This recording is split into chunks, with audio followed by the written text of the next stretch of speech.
vaya kwa mkono yake.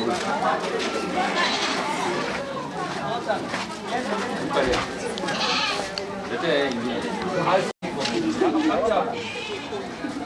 Kamera itasumbua.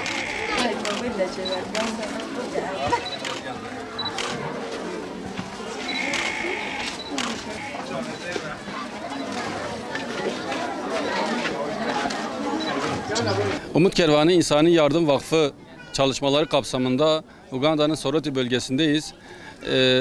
Vakfımızın başlatmış olduğu canlı süt kesisi projesi kapsamında burada ihtiyaç sahibi ailelere hayırseverlerimizin bağışlamış olduğu süt keçilerini teslim ettik. Hakikaten güzel bir proje oldu.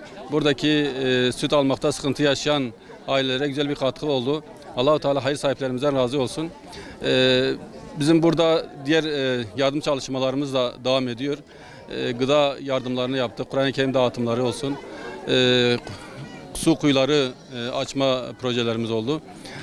Dünyanın bütün mağdur coğrafyalarında bu çalışmalarımız devam ediyor.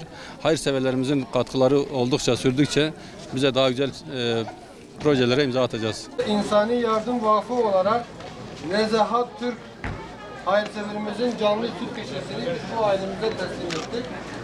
Aynı zamanda merhume Medine Doğan hayırseverimizin de canlı süt keçesini biz bu ailemize teslim ettik.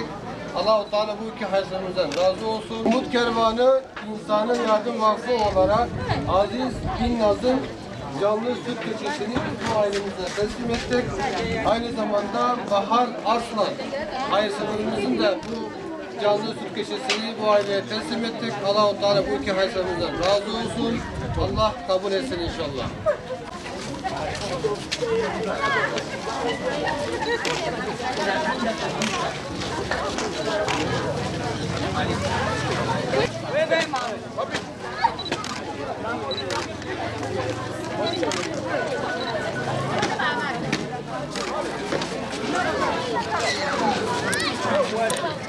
İmam,